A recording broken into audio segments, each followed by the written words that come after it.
So, ladies and gentlemen, fanboys and girls, nerds, weeds, and otaku, welcome back and welcome home.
Well, hello there, Applebites. This is your Applebite Written Writ Ralph talking to you straight from our show here, The Written Writ.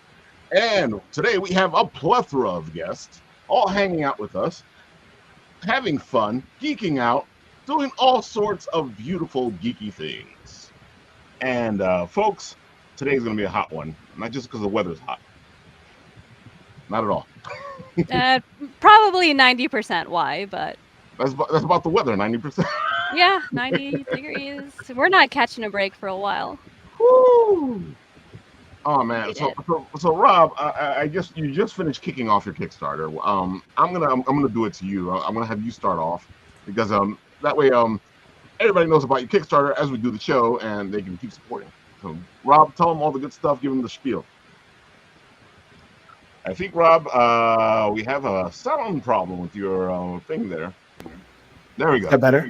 Yeah. Go. Okay, good. Oh, thank you. All right, so I'm Rob Powers, Deaf Shogun, freelance illustrator and graphic designer, and today I kicked off my third comic book called Penguinos Revenge Torment Part 2, and it's a tale of a samurai penguin on a bloody quest for revenge as he traverses through hell, hacking and slashing his way to get his revenge.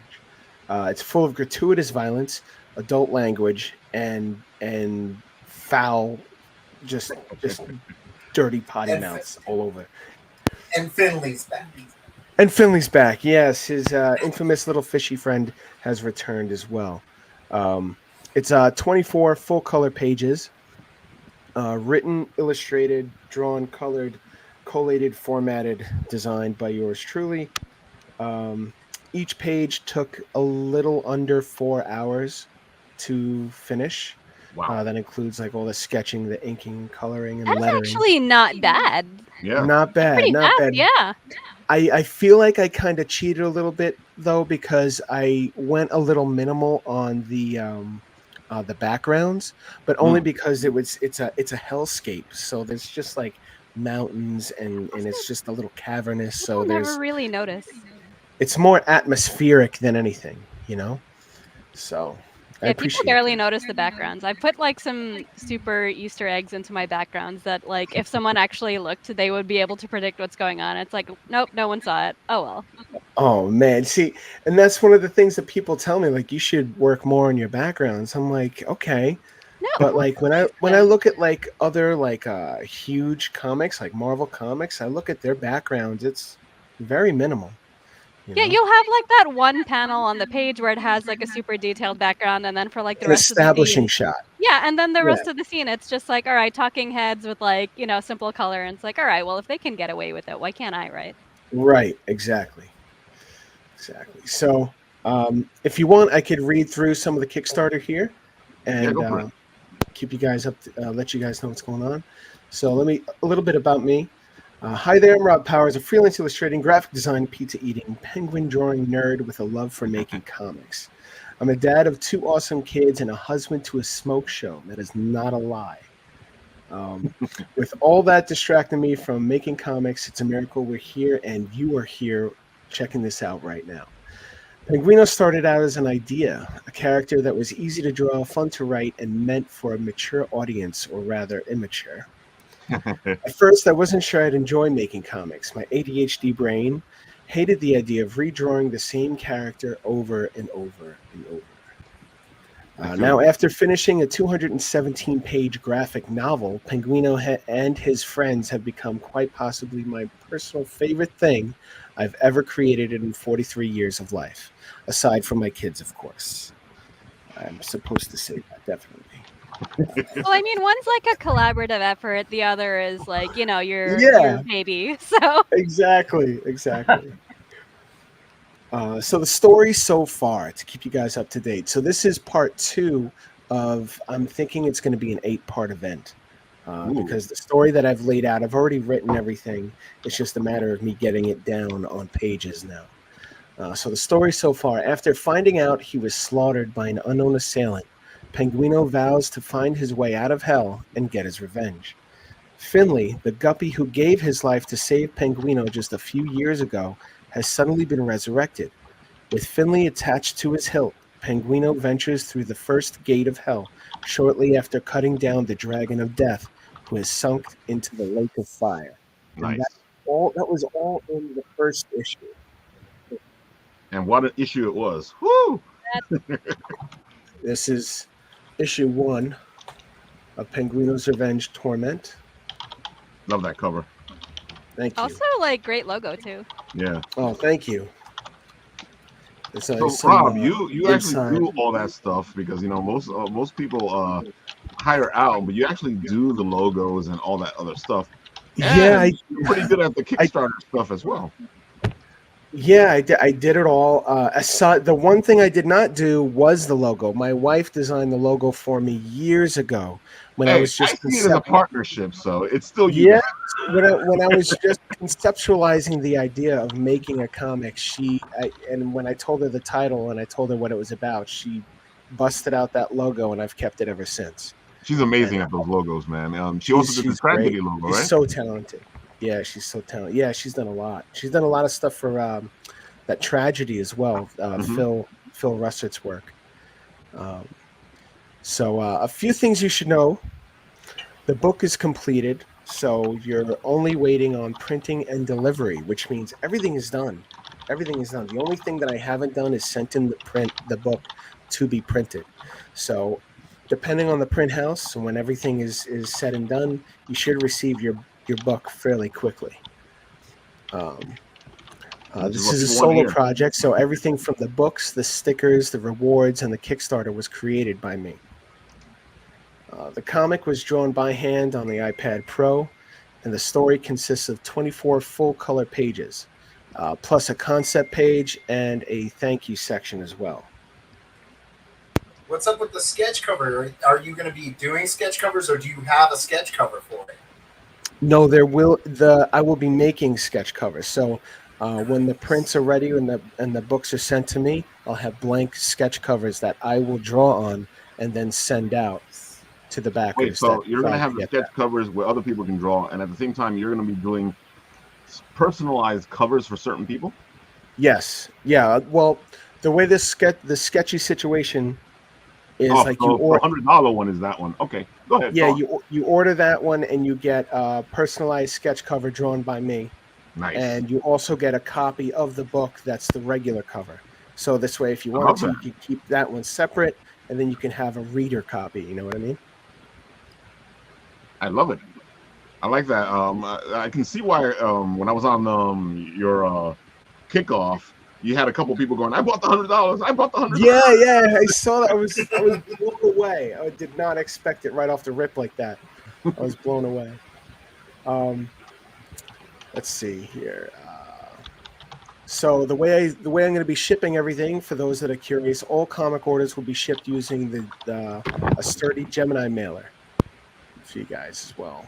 So you guys won't have to worry about it bending or messing up or anything like that. So what I like to do is start off, and I'll go over some of the tiers with you guys, so you guys have a better understanding of what you'll be getting with each one.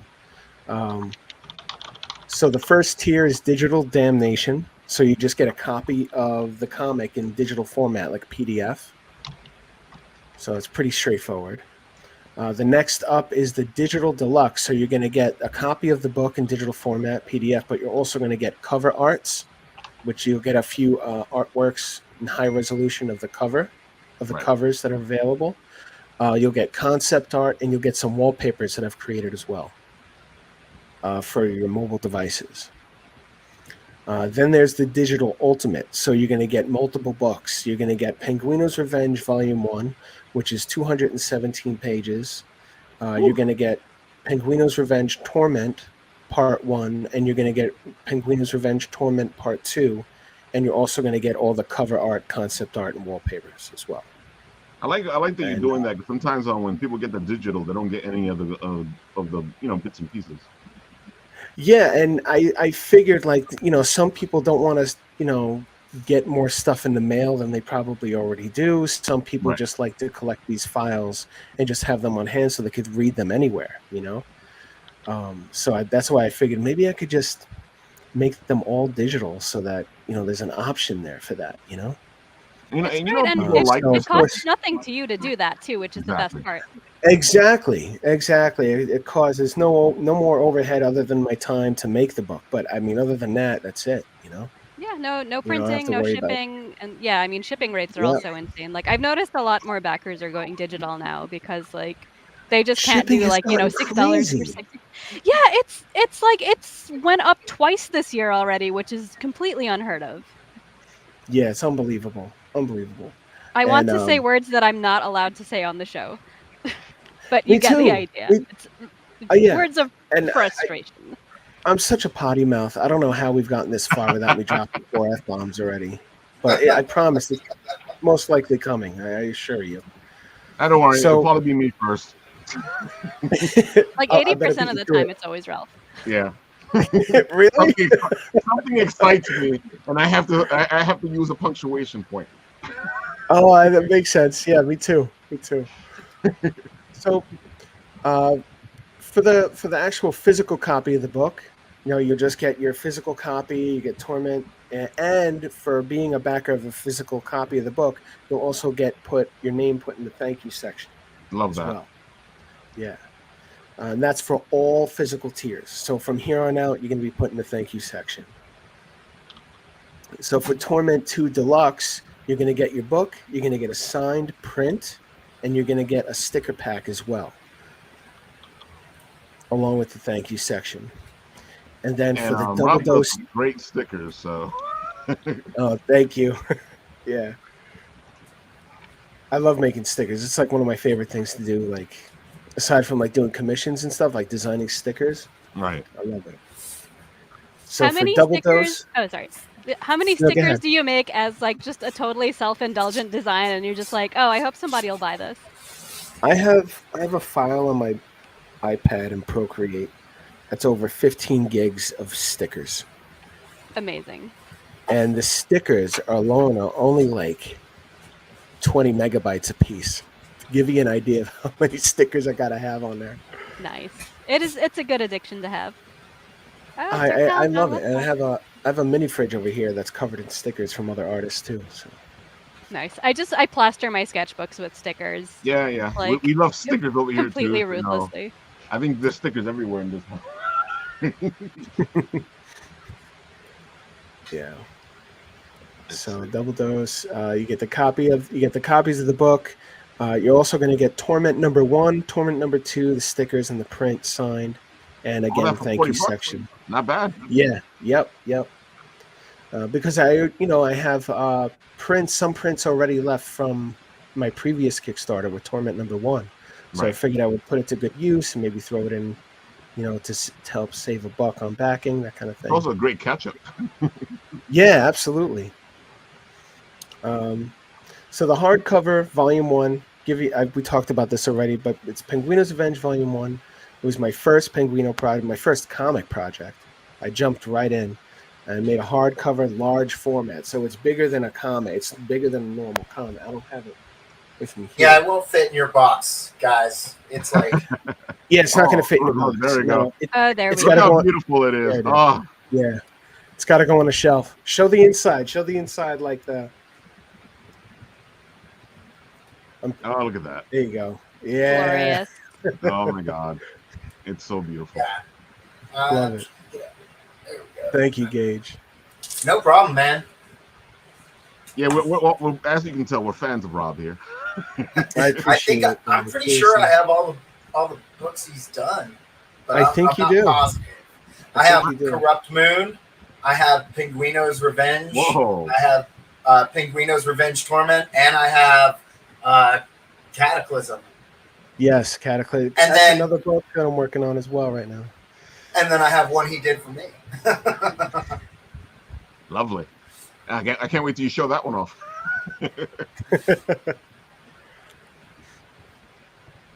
And if you haven't seen Rob's Teenage Mutant Ninja Turtle art or his superhero mashups, you're missing What's up, Dwayne? Big time. I completely agree, and you have to add the Careless Bears there too because oh my God, Rob is a fun guy, and if you guys want to like see him in person, check out his YouTube and his TikTok. Yeah, thank you.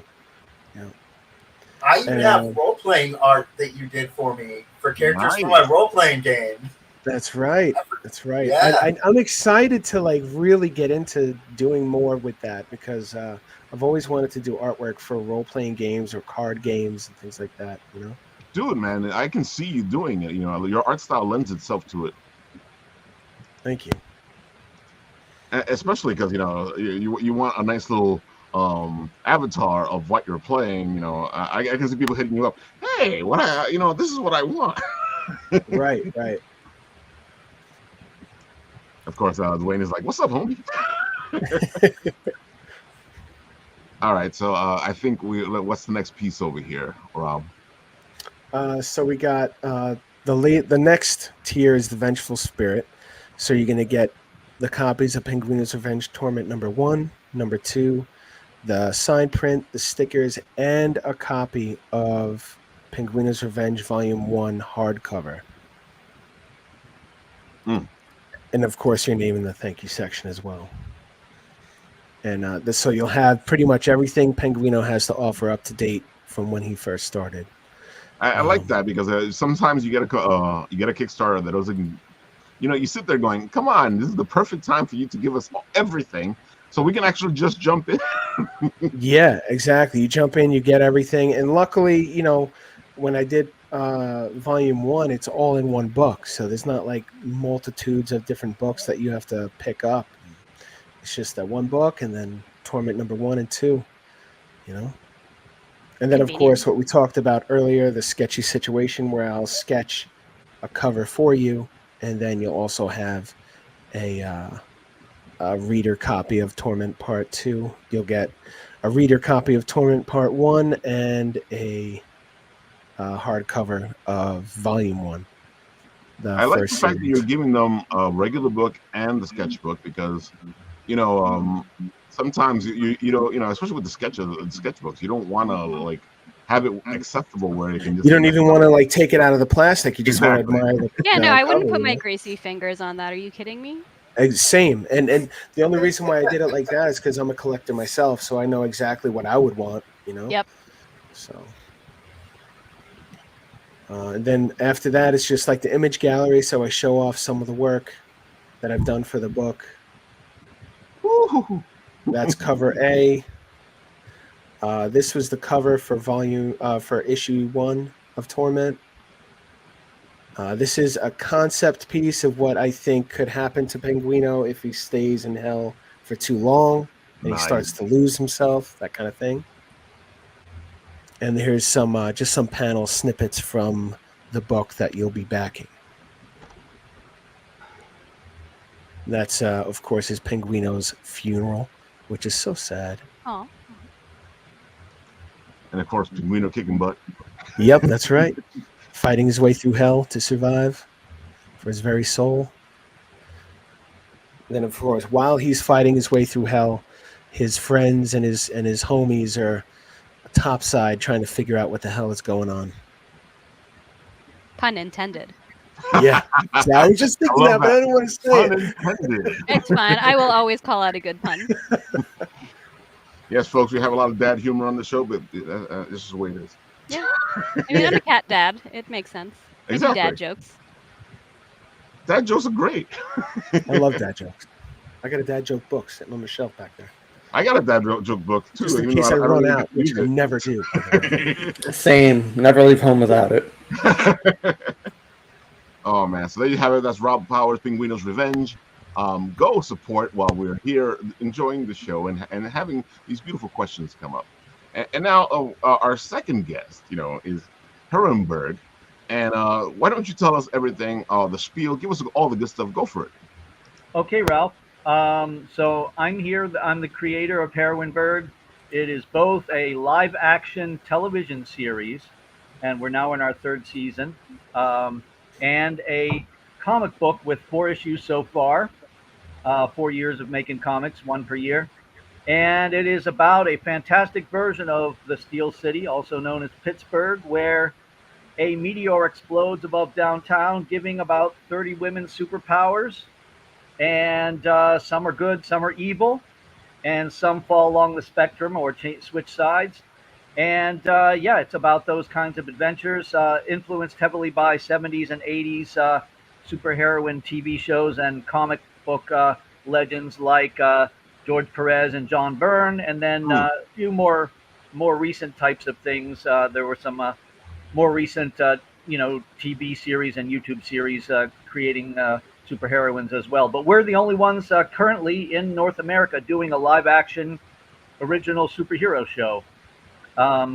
And above, you'll see Bridget, who is one of our star actresses for the past 6 years, playing Arctica, Mistress of the Deep Freeze. And yeah, she can kind of introduce herself as well. But yeah, we got TV shows and videos. That's our website, the front cover of the website, by our amazingly creative former webmaster, Andy Johansson. And you can see 5 of the good girls, the good superheroines there on the front there. Arctica is on the left, and that is the one that Bridget plays. And then you have, well, there's about 16 good ones altogether, but you have Arogia the healer. You have Poderosa, the Latina superwoman. You have Gardenia, mistress of the plant world. And you have Vendetta, who is the Italian spirit of vengeance. That's just some of them. Dwayne brings up a good point. You watch the show by a system called pay downloads, where you actually purchase each episode, download it, and then you own it forever. There's no streaming involved. Nobody gets to take it back from you or edit it or censor it. You basically own it. For the price of buying a comic book, you get a 35-minute episode. And then, of course, for the price of buying a comic book, you can also get the comic books, because there's 4 of those as well, with similar stories to the show, both in the same universe. I love it. I love it. What made you this? Wait. I'm trying to figure this out.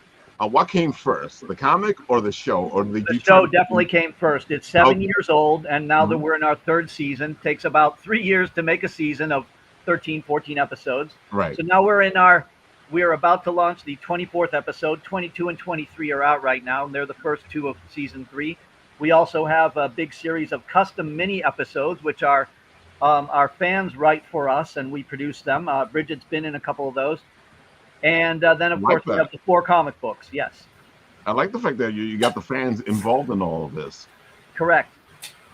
Because people download them from all over the world. So, they're able to participate and follow what we do. And they can discover the TV show by purchasing the comic book, or vice versa. Very good. I do like the aspect that you get the fans involved, and they can actually write an episode or write little snippets. It gives you a whole different feel. Well, right. One of the things that influenced me when I was a toddler, or not quite a toddler, but back when I was reading, the likes of Perez and Byrne and Infantino, was the comic book Dial H for Hero, which was the version that had the girl and the boy, Chris and Vicky, who could, obviously turn into any hero by dialing HERO, right? Right. And so back then, it was the first time that I thought of my own heroes, and I would send them in. And mine never got published in the comic, but that was one of the few times that really allowed interaction between the fans and the creators and the publishers, in the big 2 mainstream comic book universe. But it is very possible. There is a whole tradition of doing customs in the video production world, where people pay for their own stories, and as long as they involve the same characters, they don't have to be 100% canon as far as things like powers or uses of science and magic, etc. But as long as they use our characters somehow, they're welcome to create their own. And then once they make them, people can purchase those as well. And like I said, Bridget's done a couple of those. Bridget, I want to throw that to you and tell them about your involvement in the series, please, if you can. Sure. Hi, I'm Bridget. So I play Arctica in Heroineburgh. And if you can't tell from the name Arctica, and even from the little graphic that you saw of the comic version of my character there, she has ice powers. Her alter ego is that she is Greta Bjorn's daughter, a cryogenic physicist from Iceland. So, love that. We do a lot of fun things with, cold and ice puns with the dialogue. So that's always fun. Love it. In between takes, I like to sneak in at least one, like a reference to the Batman and Robin movie. Love it. In the 90s, like Eyes to Meet You or something like that. You just have to. Bridget, I have to say, I like the fact that you picked that, because one of my favorite lines from any Batman movie, and people go, why that movie? It's because, he does the line, and it's Robin, and he goes, "Holy rusted metal, Batman," and then Batman just gives him this dirty look. He goes, "The metal, it's holy and it's rusted." So I love the fact that you actually do that. Go ahead, Bridget. Yeah. I was not the original Arctica. The first actress to play Arctica, Arctica actually premiered in episode 6 of the show, and she, things just came up. She couldn't help out with the show anymore, and then I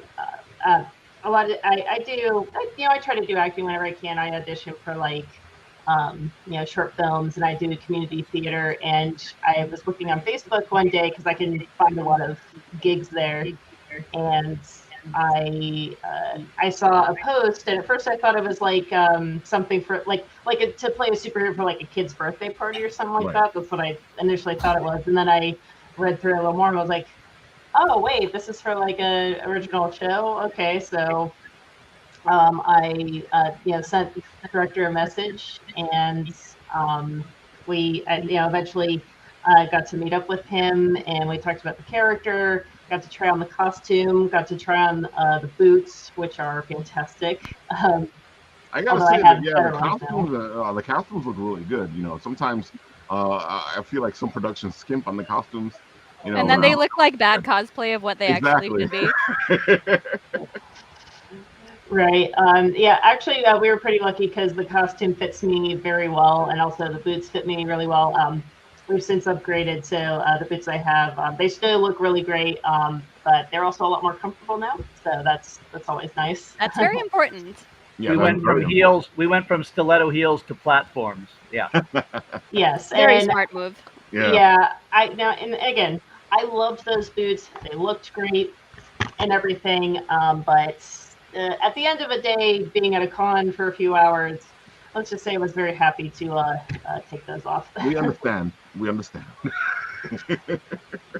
Yeah, you want good footgear when you're at the con.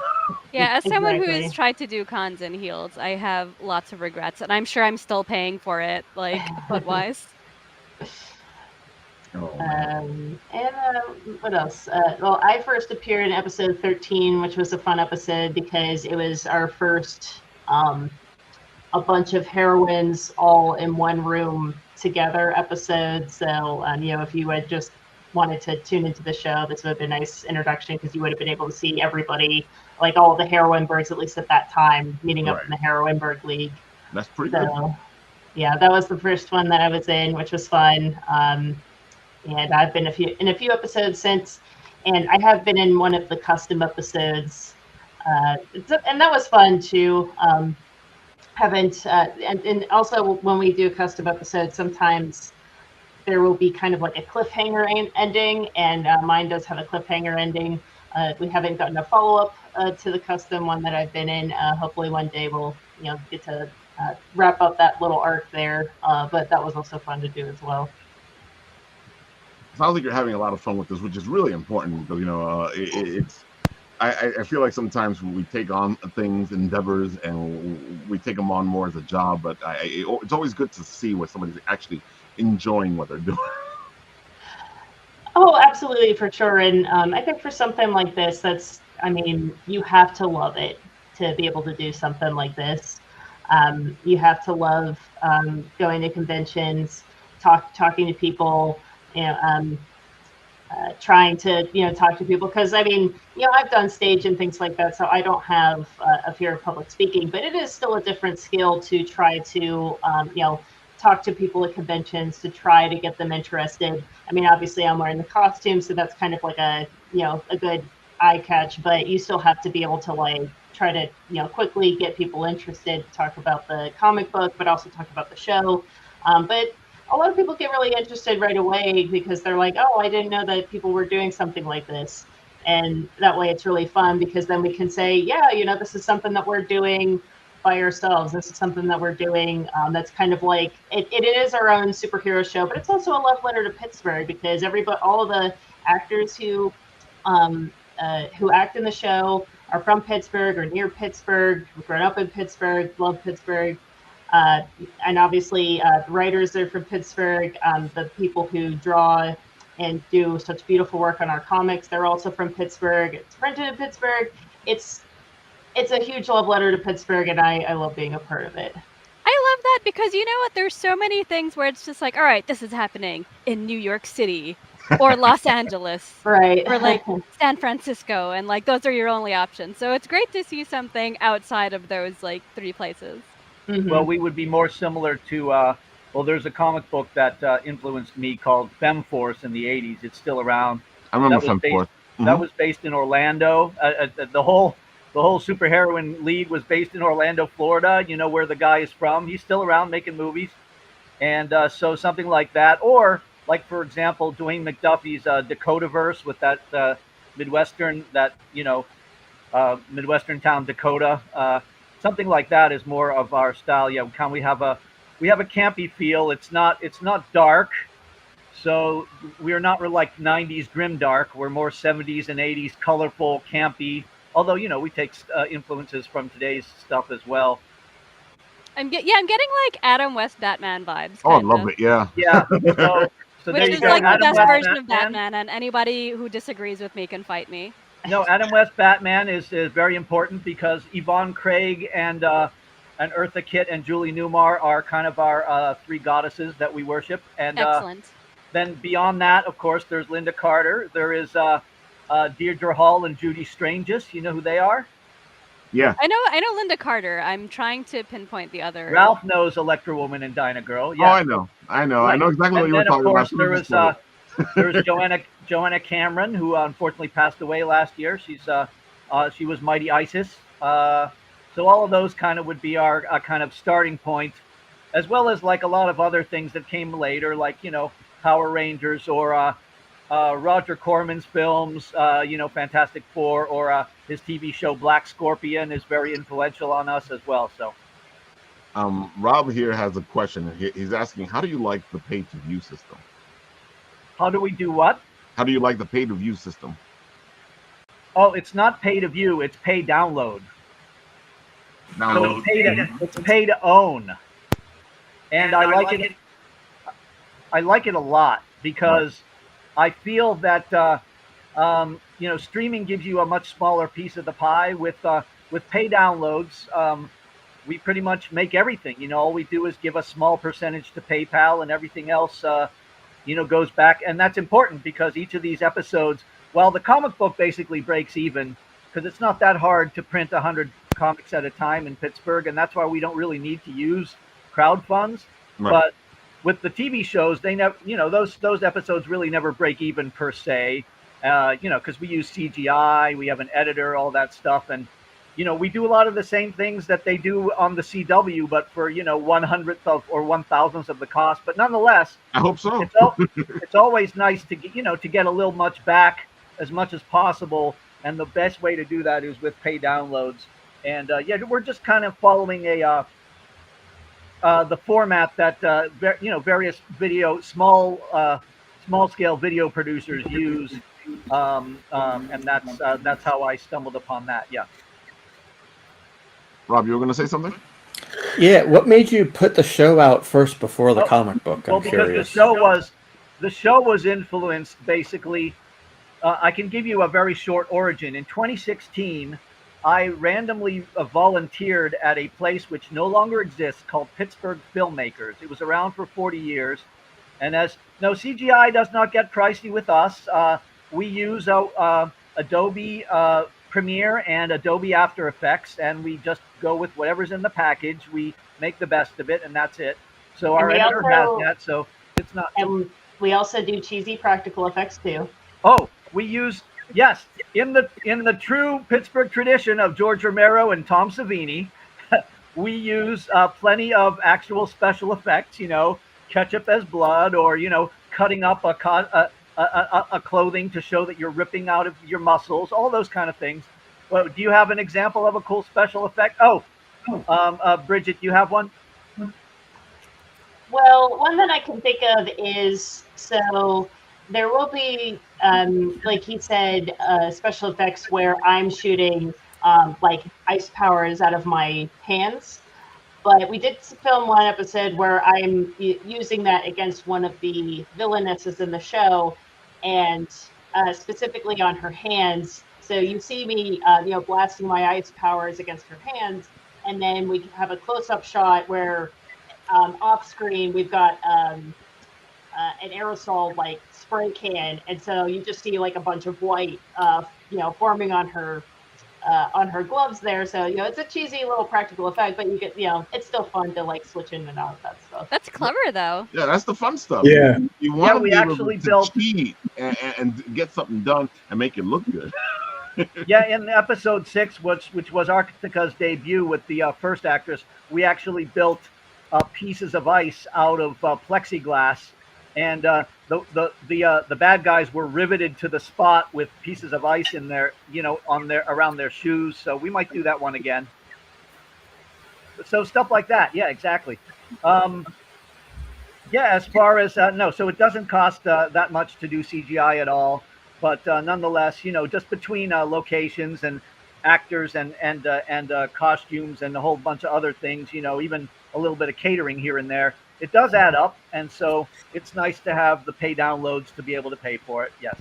Rather than just throwing them up there for free on YouTube. Like there's a ton of fan films up there, and I love a lot of the fan people that do it, like Chris Notarile or Bat in the Sun. Some of those guys really do a great job with, characters that aren't theirs, right? Black Widow versus Domino or something like that. But our stuff is all original. So we don't put it up on YouTube for free. What we have instead is we have a YouTube channel that has literally hundreds of sample clips and trailers. You can see a couple of trailers. I sent you the link for those, Ralph. Episodes 22 and 23. One of them features Bridget.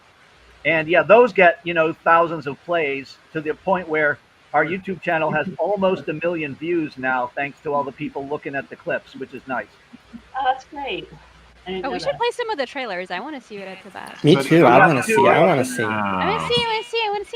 Yeah. Setting it up right now. Hold on a second. Do the one with 22 first, because that shows Bridget. There's Bridget at the Three Rivers Comic-Con with Dark Spectra, Dinah, and Freya.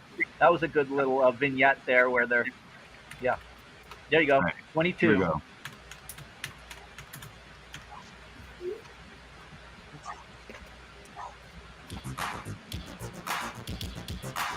She's living in Heroineburgh. Never mind what you heard. Super heroine is the word. She's living fantastic dreams. She's shooting out laser beams, taking over computer screens.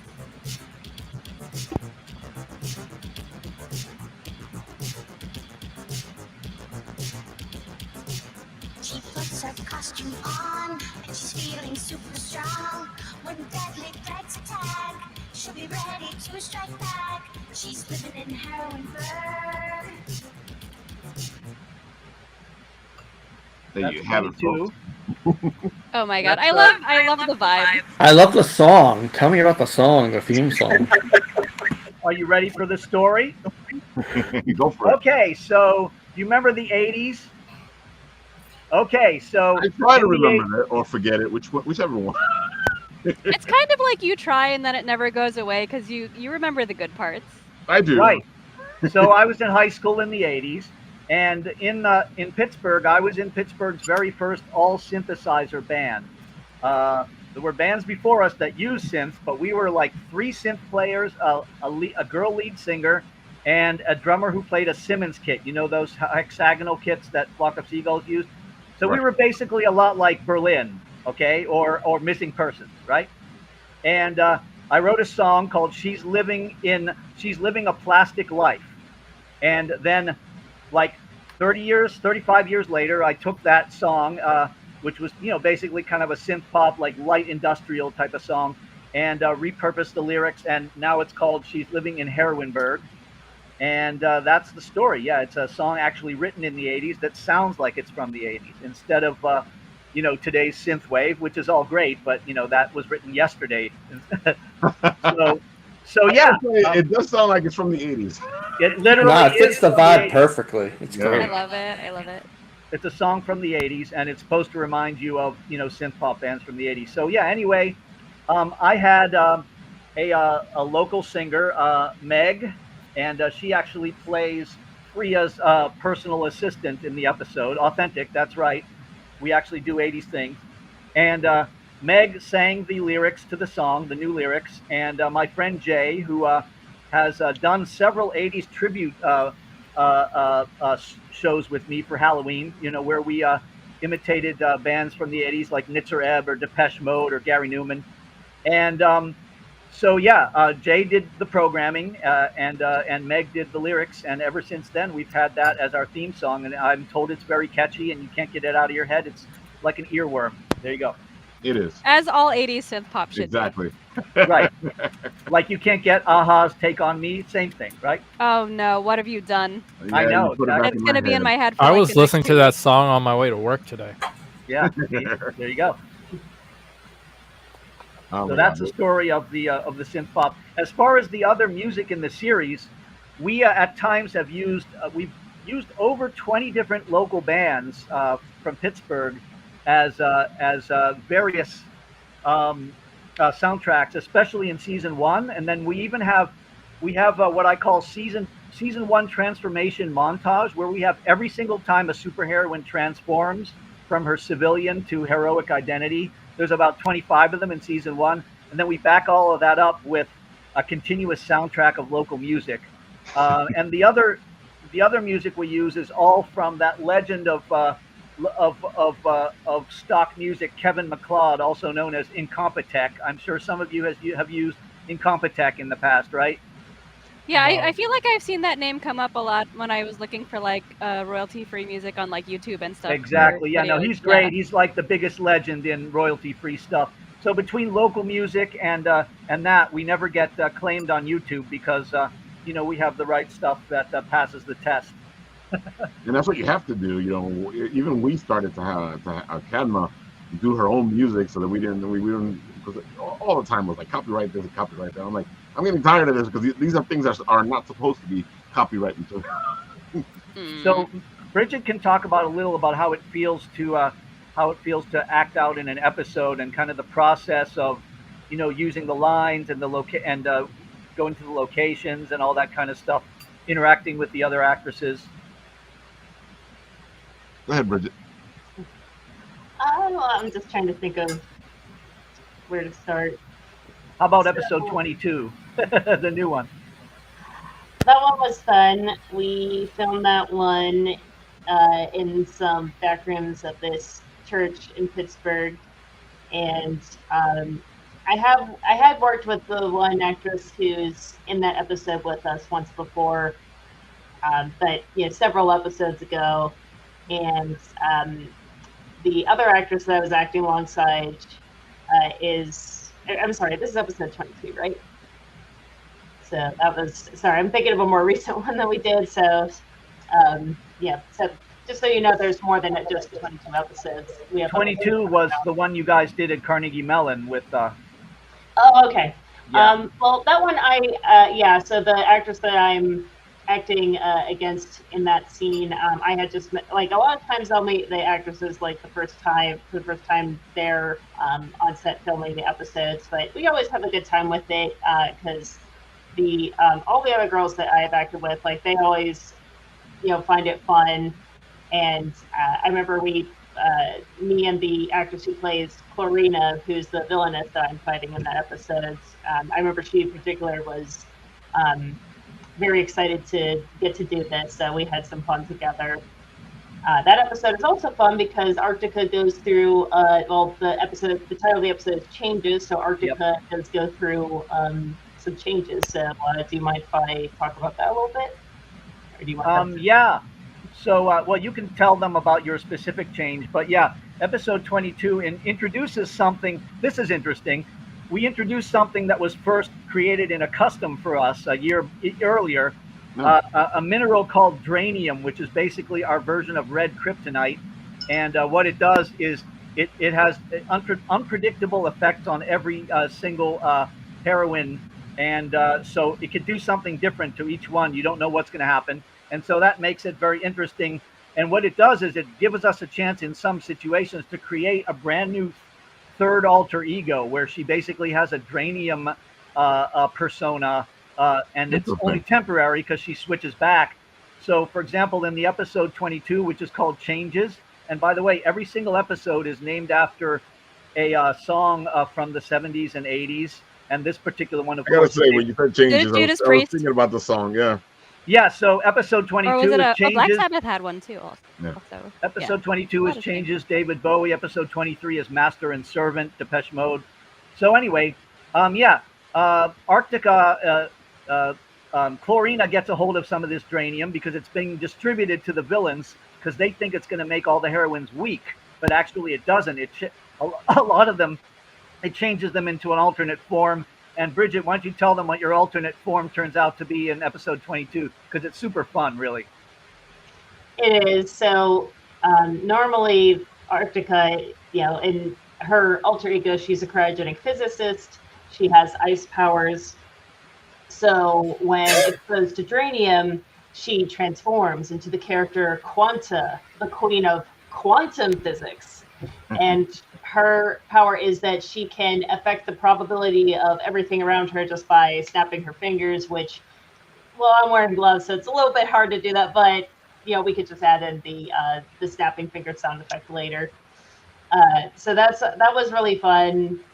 I was kind of excited when this change came up because I love playing Arctica. Something that I love about being in the show is that when you're acting on stage as opposed to film, you have to make some changes. When you're in a live theater, you have to project a lot more. Mm-hmm. You need to be bigger, hammier, sell a lot more because you need to make sure that people see you and hear you so they can feel what you're trying to get across. Whereas with film, especially nowadays, it's so much more subtle.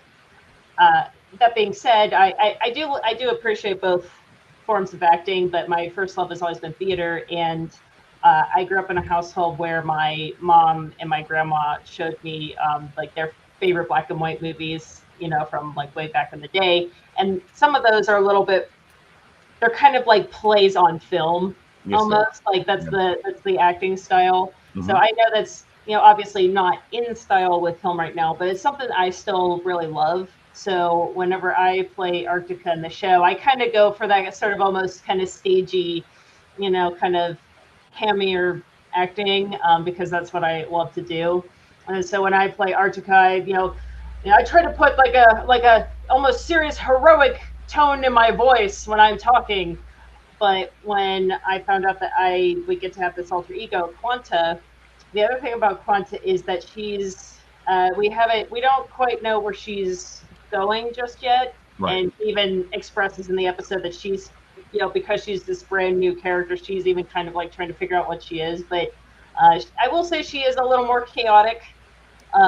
So when I got the script and was reading through it, I thought, okay, well, I want to make sure I don't just, say the lines and it's a different character. I want the feel of the character to be totally different because, Arctica is more like I am here to save the day and I'm going to, take care of this villain that comes across. Whereas with Quanta, I even change up my voice and I kind of think of like all the, kind of cartoon tricksters that I watched growing up.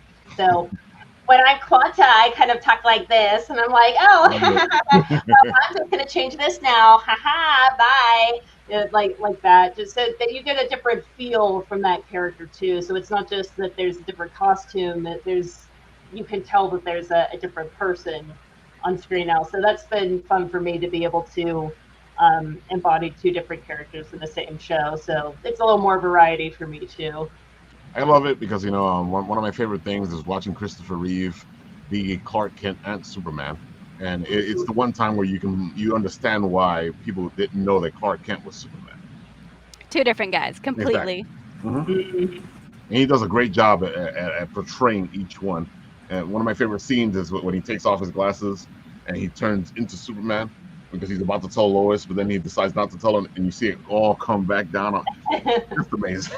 Yeah, it's definitely not just in like the voice and whatever, but also just the body language changes. Yeah. Yeah, we really like the whole idea of alter egos and transforming. We do a lot of that in the series, and even some of the people that hire us for customs are really into the whole idea of transformation, from civilian to heroine, from nerd to like, a hot woman with powers, that kind of thing. And so, yeah, Bridget Bridget is so talented and really does a great job embodying like the two different personalities. Because Quanta, I would say she's more like a combination of maybe Thanos meets Mr. Mixes Pitlick. Oh my goodness! Right? She snaps her fingers and like does prankster stuff that, and she likes to quote unquote play dice with the universe like Einstein, right? And so yeah, and that's a very different approach than the serious scientist who is brave and knows all of her science. So it's two different things, and yeah, she does a good job delineating the difference between them. Exactly. Thank you. Yeah, of course. So Bridget, why don't you tell us a little bit about yourself and what else are you working on, and where can people find you when they're looking for you? So I do have an Instagram and I have a Facebook page for my acting. My Facebook page is just my name, Bridget Yeager -actress. Sorry. And my Instagram, I just have to remember what I will put on there for my Instagram. It is, I look at this every day, and when I actually need to. Don't worry about it. They ask me all the time, and I have to like take somebody's phone and go, okay, there. This is the thing here. It's just easier that way. Yeah. So my Instagram is Bridget_Yeag, so YEAGS. So I do have like a regular office job, but like I said, I try to do acting whenever I can. Recently, I did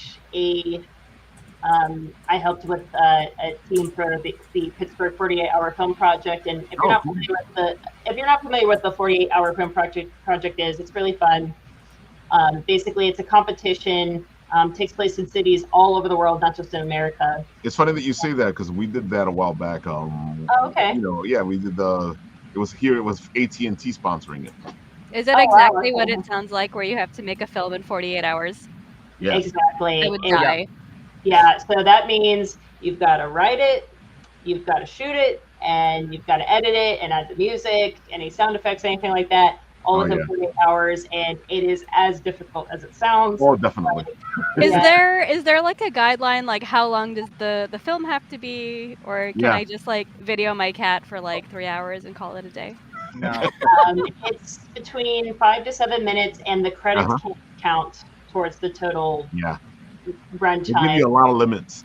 I bet you there's a lot of people at home who are like, oh, 5 to 7 minutes? That doesn't sound so hard. But then when you have to factor in like shooting and reshooting, and you're also writing the script and then doing the editing and all that Oh stuff. my God. Yeah, but with 48 hours, there's an extra element. There are 3 requirements. Every contest, you have to use a certain character, you have to use a certain phrase. Oh wow, they give you even and more you have stuff. to use a certain item. So character, phrase, and item are the 3 requirements, right, Bridget? Wow. Yeah, I would die. That's it. That's correct. And you don't know what these are going to be beforehand. So basically, the day that it's going to start, the leaders from all the teams meet up in one location. That's when the prop, the character, and the line of dialogue are all revealed. And then all of the team leads draw 2 genres out of a hat. And you do one or the other of them, or you can combine them. Actually, the first one I ever did, we actually combined ours. But you don't know what that's going to be either. So then that way, really the only thing that you can prepare ahead of time is your cast, your crew, your equipment, and any locations if you got them. Wow, that sounds intense. Right, and like in Pittsburgh in this past year, there was like around 60 teams, right? Yes, there were. I think there were over. I want to say there were 63, but I might be remembering wrong. It's like either 61 or 63, and it was a big record-breaking year for the 48. So, yeah, we have a big filmmaking, both professional filmmaking and amateur filmmaking industry or crew here in Pittsburgh, and that 48 hours very indicative. Although a lot of the people who act in our series are not actresses like Bridget. A lot of them are actually musicians. They are literally front women in bands. So I find that the combination of theater actresses, with excellent theater actresses and film actresses like Bridget, with other kinds of actors like the people who play in bands, or maybe they are burlesque or belly dance types, or a couple other, maybe some cosplayers. The mixing up of all that together makes it very interesting, and it also allows us to move in several directions. Like, for example, in this past February, we were able to have 3 live bands play at a local club, where it was the actual bands of the actresses, and they performed in their costume. Nice. Amazing. So yeah, and we did that kind of as in conjunction with the Comics Pro conference, which was held here for 2 years in Pittsburgh.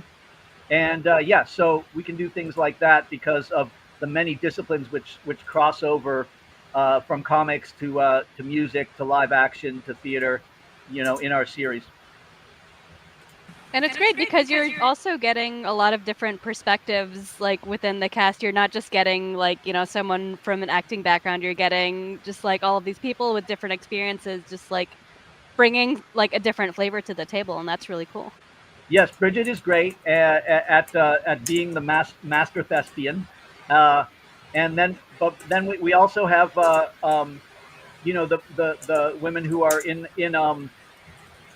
the bands, who kind of bring this kind of more like I'm on stage, I'm punk rock, kind of energy, and so balancing all those things makes it fun, like you said, exactly. 2 kind of technical questions. What are you shooting on? And do you take advantage of the 25% tax incentive that Pittsburgh offers to filmmakers? No, you got to be a lot bigger to take that kind of incentive than us. But Pittsburgh is known now as a filmmaking mecca, one of like maybe 5 or 6 in the U.S. And they're pushing for an even bigger incentive in the state house right now. I hope they get it, because I have a lot of friends who are in that industry, and although some of the shows haven't been that good, like, for example, Seth Rogen's American Pickle was pretty terrible. That was filmed here, but there were a lot of good ones. Going all the way back to Striking Distance, obviously, which is hilarious now, with what's his name, Bruce Willis. Right. But so we don't take advantage of the incentive. We are a very simple crew. We use 2 Canon T5 T6s, a couple lights, and onboard directional cameras, and then we use Adobe After Effects and Premiere, and that's pretty much it. Do you guys do like storyboarding and stuff, and set up shots and do test shots and stuff before? Not so running much everything? because we have limited time to do everything. We started out with storyboarding in the first few episodes, and that was just like I couldn't find anybody who could consistently like crank out storyboards. There was a guy who wanted to, but then he kind of fell down on it. So no, we just go with we have totally scripted within improvised limits. Bridget and others do a really good job of ad-libbing within our scripts, and it's really fun. But no, it's just pretty much script to action directly. We do, of course, shot blocking, and we do on-site rehearsing a little bit. And the way we make it easier for our actresses and actors, there are some guys, is that we shoot in small segments rather than making somebody memorize an entire page. We might do like 2 lines back and forth, 4 lines back and forth, and then cut to the next shot. We also, of course, since we have 2 cameras on our mainstream series, we always preserve the we avoid jump cuts and things like that. But with the custom videos, we only use 1 camera. So with customs, it's important to always make sure you move to a new angle before doing the next shot for obvious reasons. But yeah, I mean, we use all the. I actually kind of learned filmmaking on the fly back in 2016, 2017 when this started. So I know about avoiding jump cuts and rule of thirds and things like that. Yeah. Okay. Let me ask you one more question, real quick. Yeah. Is there a blooper reel that we could watch? Oh my God, I didn't even think about that. Exactly. What? Release the blooper reel. Oh yeah, there are lots of blooper reels. In fact, probably 20% of all the clips on the YouTube are outtakes. Oh, I awesome. never throw away an you just outtake. gained yourself a subscriber. I save every single outtake. Yeah.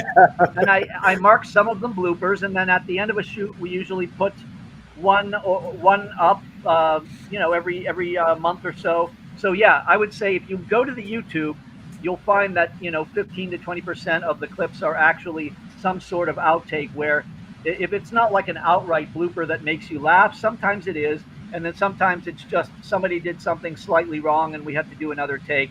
Our actresses are really, really good, and we rarely have to do more than 3 to 4 takes per shot. So That's cool. Yeah. That's cool. Yeah. In some ways, it's kind of like guerrilla filmmaking. Like if you've seen Robert Rodriguez's El Mariachi, which I have. I found out later after watching it that, in this case, obviously he's a very well-known and very successful director now, but at the time, he really had to script and save to get that movie made.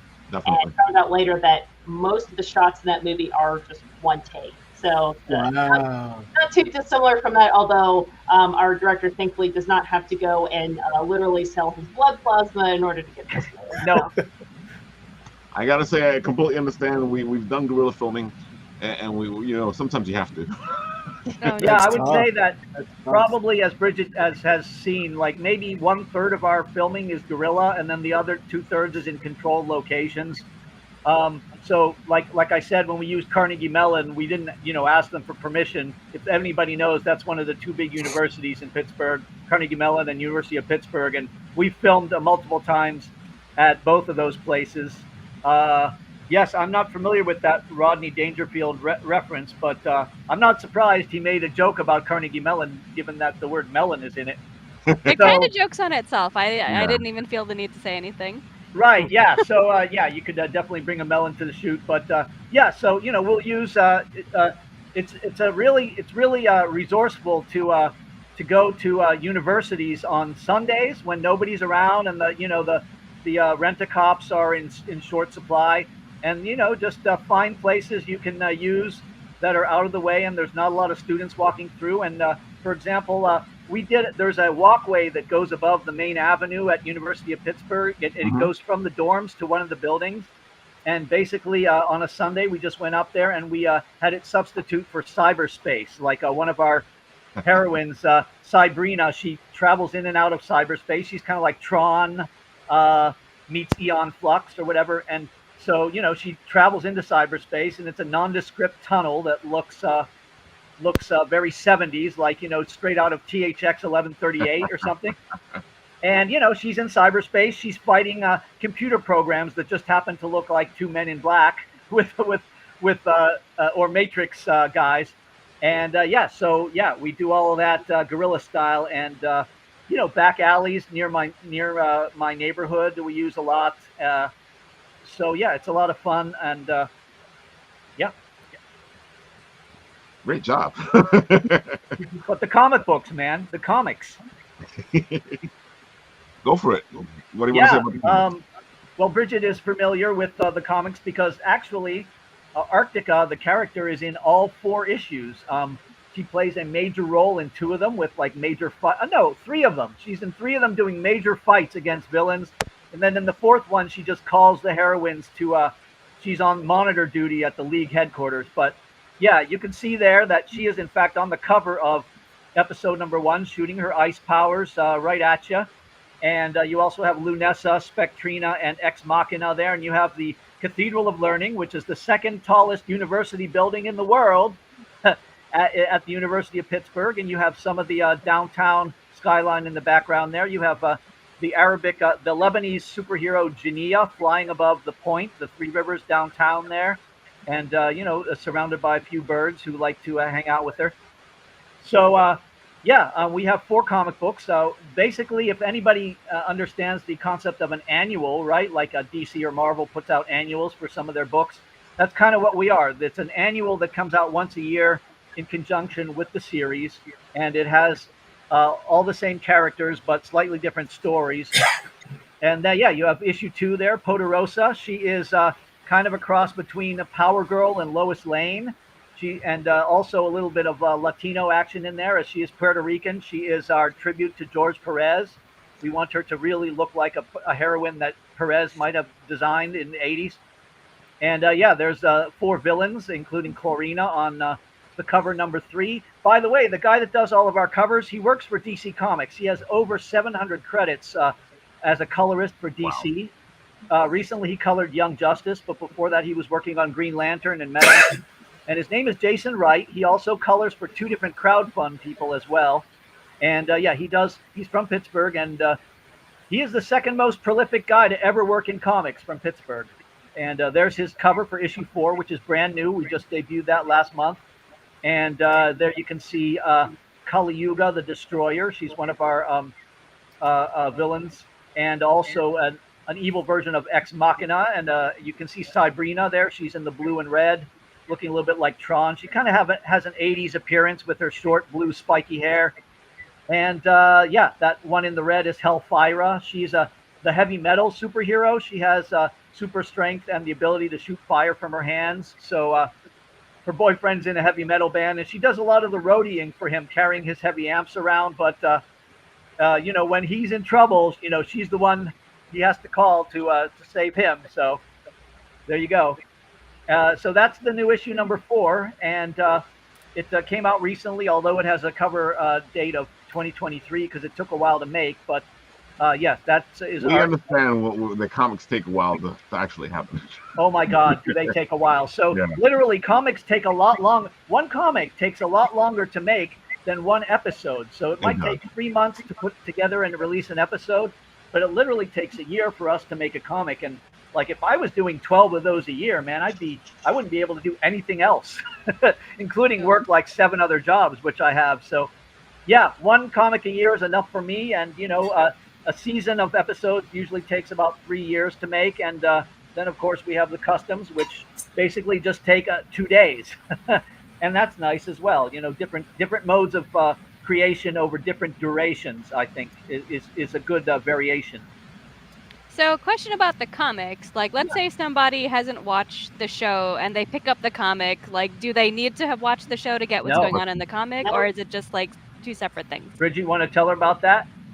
Yeah, you don't need to watch the show to read and enjoy the comics. There's, in the front page of each comic, it gives you just a brief little snapshot of who each character is, like whether she's a heroine or a villainess, so that way you know, like, who she is, like, what side she is on, what her powers are.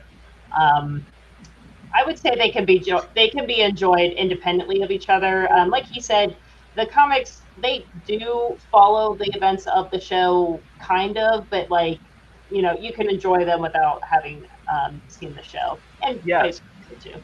Yeah, exactly. And also, the last page of the comic shows you the latest episodes that were produced, so it takes you into the TV show that way. Yeah.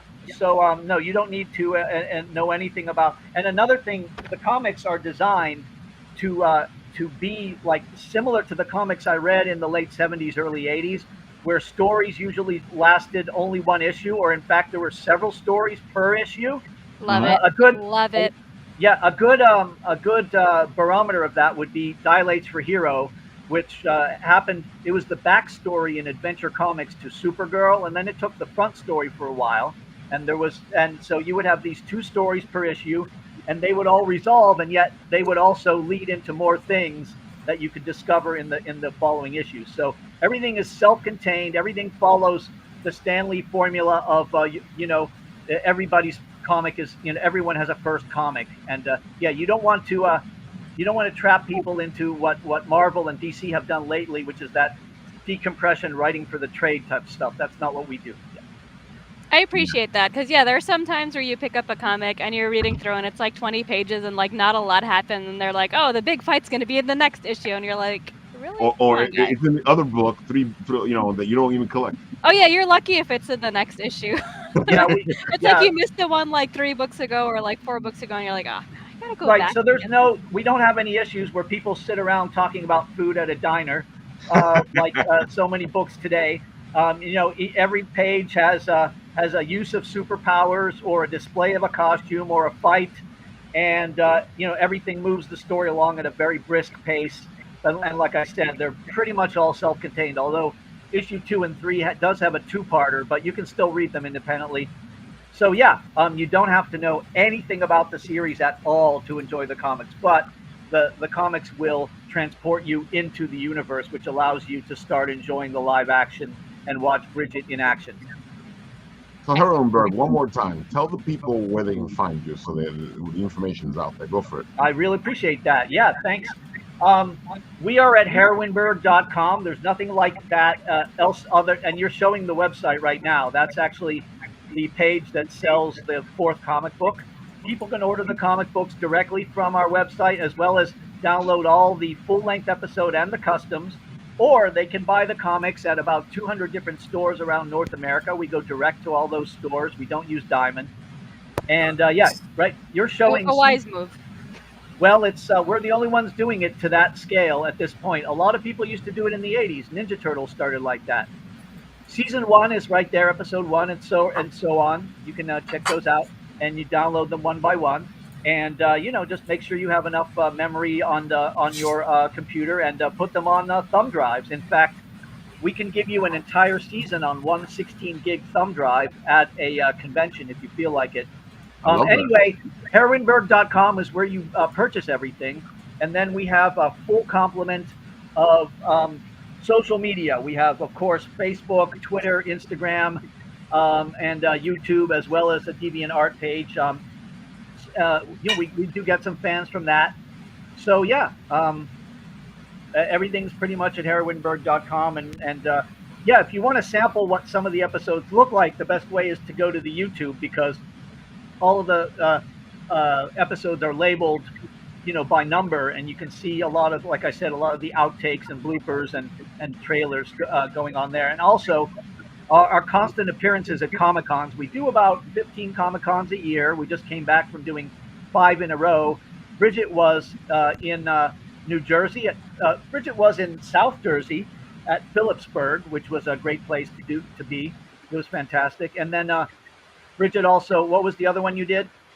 Sci-Fi Valley Con. Yes, Sci-Fi Valley in Altoona, which is a great mix of voice acting celebrities and creators, so Bridget comes out with us pretty regularly, as well as several other actresses, kind of alternating, so nobody gets too burned out. But we did.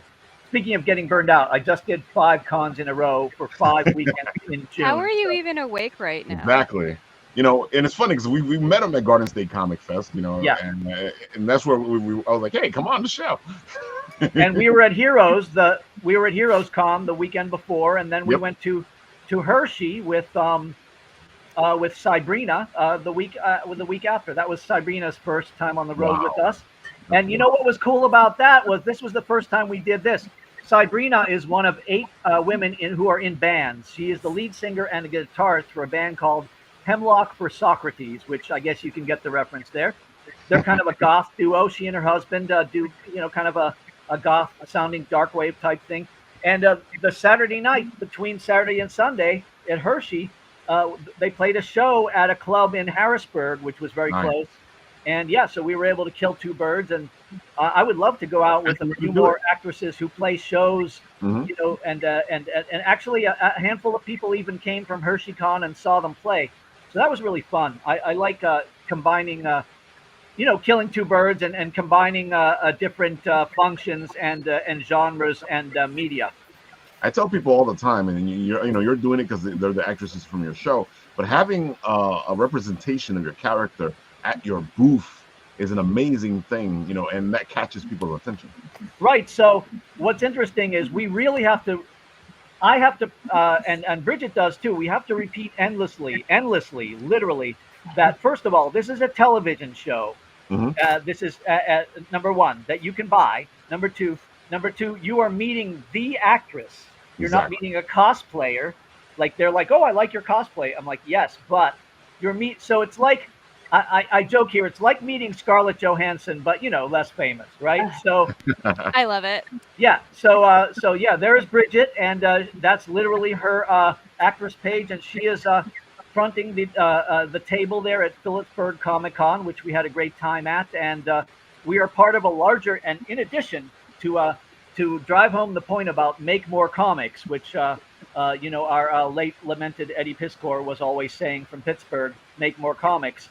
What was I going to say? We are part of four creator collective in Pittsburgh called Comicsburg, which also features guys named DP, Grant, and Marvin. I understand. Oh, you know Grant Lankard. I thought that sounded familiar. Yeah, I'm a friend. Yeah, we had this whole conversation in the green room. Yeah.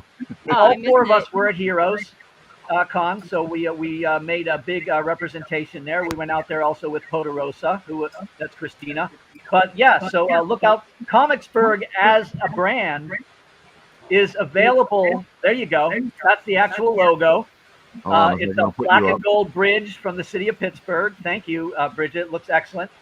And Comicsburg is a brand. And although I don't go through Diamond, the other 3 guys do. And so we just tell every single store in North America, if you want the Comicsburg books, you have to buy them directly from me. But the other 3 guys, you can buy their books from previews. You just have to go to page 300 or something. So yeah, make sure to look under the letter C, and you'll find them. Almost every month, the Comicsburg guys have a book in previews that goes to those stores. And Comicsburg also has a lot of other things. Like, for example, we have a panel that we've done at 5 different conventions so far called Script to Store, where we tell people how to make a comic from the script to the store. And, a lot of people have questions about how to do that. And so we enlighten them about every step of the way, from writing it to drawing it, to getting it printed, to marking it, and what it takes to make a comic. We hope to take that into educational institutions across the city of Pittsburgh in the next year, like libraries and high schools that have comic book clubs. And Bridget may come along with us for some of that. And we're going to take Script to Store in a big way to a lot of places. I think we may actually do it as a 2 or 3 part panel workshop series at a local bookstore coming up this fall. I love all the stuff you guys are doing. People go check them out. You're not going to be remiss to go and find all this stuff. You can. And I did put the YouTube channel in the links there. I mean, in the comment section right there. So go check it out. They're really tackling all kinds of media there. Yeah. Yeah, and you can actually look at comicsburg.com, which is the collective website that has all 4 of us on there, as well as heroineburgh.com. So I want to make sure to recommend that and tell people about it, so that people check out Grant Lankard's book Beowulf next week on your show, because he is promoting his Kickstarter for his trade. He has finished 1 to 6. Talk about compression. He has put out a book that is 1 through 6, and so he's one of the first. Marvin from The Edge did it as well. Both of those guys have done trade paperbacks now, which they're funding through Kickstarter. So yeah, definitely tune in next week to see Grant Lankard on the show. Yeah. There you have it, folks. Check them out. Go check them out. Rob, your turn. Tell the people all the good stuff again, and I'll put your stuff up again. Go for it. Which Rob? Me? Yeah, there's two Robs here. It's confusing. I didn't realize until after I did it when I was overlooking for the other piece over here. But you would have, as soon as you would have saw this, you would have known. And look, you went 2 people up. Oh, yeah. I did. Thank you, guys. Thank you so much for your support. Yeah, you can find Penguinos Revenge Torment Part 2, of course, over on Kickstarter. You can also find some of my other work at defshogun.com, where I have a web store. I also recently created a Redbubble shop under Def Shogun as well. Nice. And all my socials are available on all my platforms under Def Shogun. And that's about it. Folks, you're looking for a great artist to work on your stuff, commission Rob Powers today. He does amazing stuff. And if you want to see what he does, because sometimes people go, I don't know, man, I don't know. Dude, go watch him on his YouTube channel, go watch him on his TikTok, and you will see exactly what he does. And just to segue to Mr. Gage the Wolf over here, I think he has something to show us. I'm just here showing off Rob's stuff again. So, go ahead, Gage, do your thing. Robert and we did a thing together. Yes, we did. I can't have it on full screen. That's not nice. But I shared.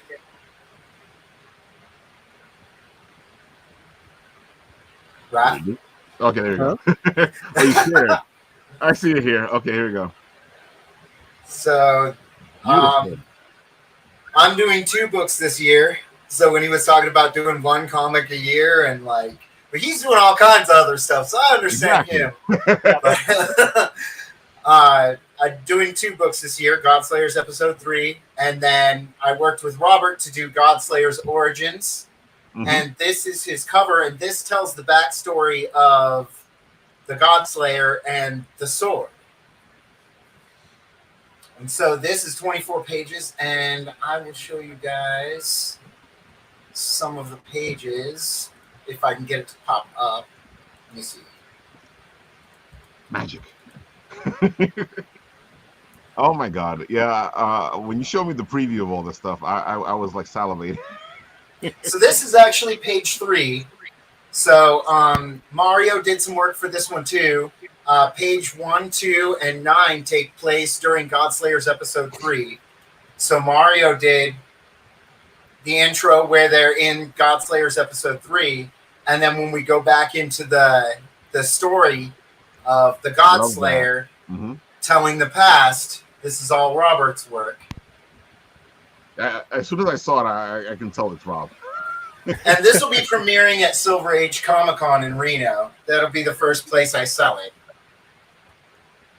Silver Age Comic-Con, which you are... And like Robert knows, I'm a fan because, again, I have all his books. Thank you, buddy. I appreciate it, man.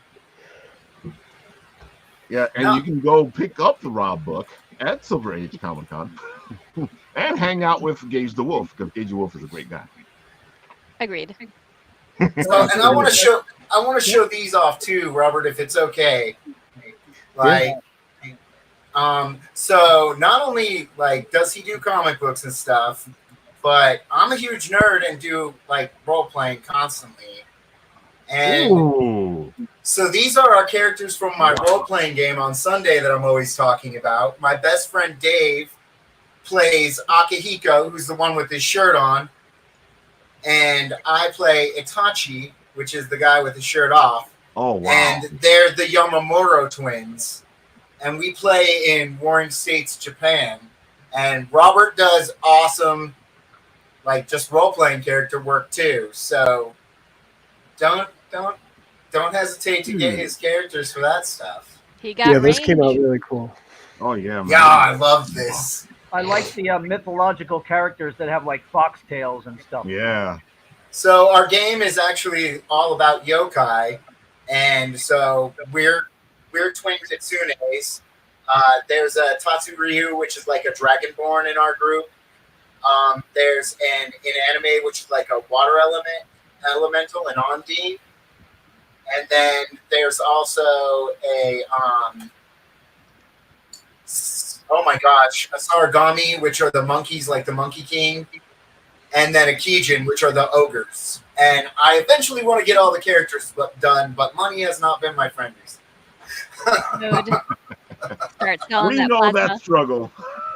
Yeah.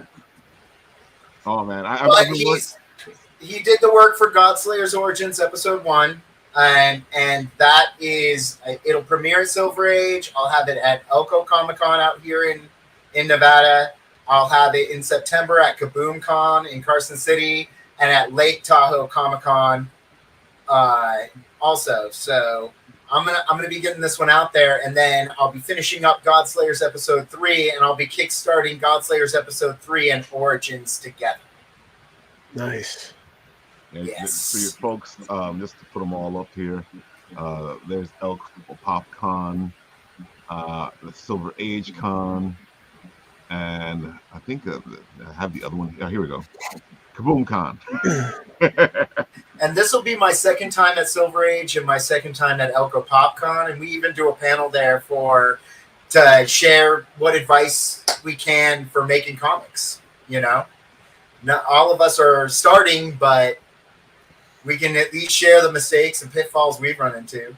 Yeah, I was gonna say that's actually the best time to share your knowledge because like you're starting, you're in the process of making mistakes, and like it's fresh in your mind, so you can just tell like other people like, hey, don't do this, don't do that. Exactly. I just did that. That was a bad idea. And I haven't made a lot of comics. Like Godslayer's Origins is my third, and Godslayer's Episode 3 will be my fourth. But I've had to learn so much just to do 2 comic books that I've already produced, and man, it is a lot. There's so much more to learn. Like, it's crazy. It's a lot of work. It's a lot of work. It's not. I think the hardest part, though, is the storytelling, which is something you've got down. So as long as you've got that, everything else can just click into place. That's me earlier tonight. I had to put it up because Dwayne is like Rob's Instagram has an absolute. That's how I engage with my audience. And Robert was fun to work with because, man, that guy annihilated out a comic book. It was a month of work to create Godslayer's Origins, Robert. About that, yeah. I tried to bang it out as best as I could. He crushed it. Hey, Ralph, do you have Dwayne's earlier comment about the slang and speech? Oh yeah, I can bring it up. Hold on. Yeah, that was. Here we other go. than saying that I've seen Gary Newman 5 times. So yeah, the slang and speech is not from the 80s because it's not based in the 80s. It's not like Back to the Future. It just has an 80s, 70s, 80s Bronze Age feel to the book. The story takes place in modern times, and the actresses do have cell phones. Bridget has used her phone on occasion. Yeah, but it has like the Bronze Age feel. It's not like looking at a comic book straight off the stands today. Yeah, that's about it. So if you have Ralph the trailer for 23, you can play that at the end too if you have time. Cool. Yeah, we can do that. Mukbang bear. I love your bears, bear. Mr. Okay. Rob. Thank you. Yeah, I just had to show off Rob's Instagram because he is just multi-talented. He does so many different things. It's amazing how much stuff he does, and I always love watching Mata, Rob, these guys that can do all these multiple things. You know, it just amazes me. Thank you, man. Oh man. So Gage, okay, Mr. Longo, why don't you tell the people who you are and all the beautiful stuff? Rob Longo, film director, overall swell guy, 2121 Productions, and new streaming service Abracadabra Media coming at the end of the year. Oh, and also horror movie maker and overall scary guy, I guess. Oh yeah. That's Horror cool. is a big genre in Pittsburgh. He does great stuff. Oh, it's fun. Yeah. Yeah, The Husband was a great movie. Go check it out, actually. Yes, where can we find The Husband? Yes, Rob, where can we find The Husband? That's a great question. I keep coming on the show. Right now, you can't find it anywhere because we just signed a contract for a new distribution deal. Ooh. And it'll also be on my own streaming service at the end of the year. And maybe, knock on wood, pray to whatever gods or goddesses, it will end up on Netflix also at the end of the year. Hey, you Oh got my goodness. Cool. Fantastic. Fingers and toes crossed for you, pal. Exactly. And eyes. Oh, that hurt. But if you really mean it, you'll cross them. Just for Rob you, Rob. Longo, Thank you. what's the level of CGI? What's the level of CGI that allows you to do stuff like that? So, great question. I firmly believe, like you do, and other filmmakers down to like John Carpenter, I like practical effects supplemented with CGI. Oh, you So also it's practical like New effects York. first, Okay. you know. So that's actually all practical. That's a latex mask that, like, you know, was cast from her face, the actress's actual face, that I keep nearby. And Love it. everything. Yeah, I remember seeing a picture of them working on like the prosthetics and the latex masks and stuff, and I was like, yes, that is so cool. Yeah, nothing beats, you know, practical effects and like a sprinkling of a little CGI. And it's fun to see how it all comes together too, like when they're working on the prosthetics, like how they have to paint everything and like get it to look a certain way. It's like it's like magic. Yeah, to get her into that costume, it's about 3 hours of makeup time, almost believe 4 it. hours. So. But it's worth it. Oh my god, it looks so good. Oh, definitely. It was amazing. You know, I actually worked with Rob on this set, and we had a blast. It was such a great mixture of a great cast, a great group, and Rob was a great boss. You're gonna come back, right, for the next movie? Yeah, just let me know. I'll be there. Starts in July or August for October release also. Cool. Wait, it's July already, isn't it? Ralph, we gotta talk after this. Yeah. Oh, time flies. It does. What is time? Time is a lie. It is. Believe me, I can't believe it's July already. Oof. I did not authorize that. I don't know how that happened. Go ahead, Matta. Tell the people who you are. All the beautiful things. Go for it. Oh, what do I do again? It's late. I'm Matta Sorcier. I'm self-taught artist and writer. I write and do all of the art for Sacrimony, A Tale of Love, Life, and Death in no particular order. It's the story of a girl who died, but then she got better. And as with all mysterious resurrection stories, there's a catch. The catch is that she has no memory of her past, no idea why she has magical powers or demon wings that she has to hide from society. Feels a lot like Saga, but not in space, and if the parents hated each other. That's cool. Yeah, I'm on issue 7, so you can actually order digital copies of issues 1 through 7 on my backer kit. I think I also have it on like another shop somewhere. Yeah, I'm totally organized. But yeah, I've got like physical books in the works that's going on now, and then hopefully I'll have something else new at the end of August, maybe. Because I work on 2 series. I also work on a fantasy comedy called The Misadventures of Buddy and Friend that feels like a D&D campaign where everyone rolls a 1. So hopefully I love it. I'm waiting for it. I'm so mad that I got set back this year, because otherwise this campaign that I ran in May would have been for Buddy and Friend, and we would have had issue 3 out, but life got in the way. So, you know, I'm just rolling with what I can. I see Heroine is asking a question in the private chat for you, Matta. I was on Grant's channel, yes. I was on Grant's channel a couple of weeks ago, I think. Yeah. That's how I found out about saw Grant. you. Yeah. Yeah, I'm making my rounds little by little. That's how I found out about Grant, because Matt was over there, and I was like, hey, let's go check what he's doing. Yep. And then I was like, oh, hey, Grant's doing a thing. Maybe he should be on the show. And that's how he got on the show for next week. Yep.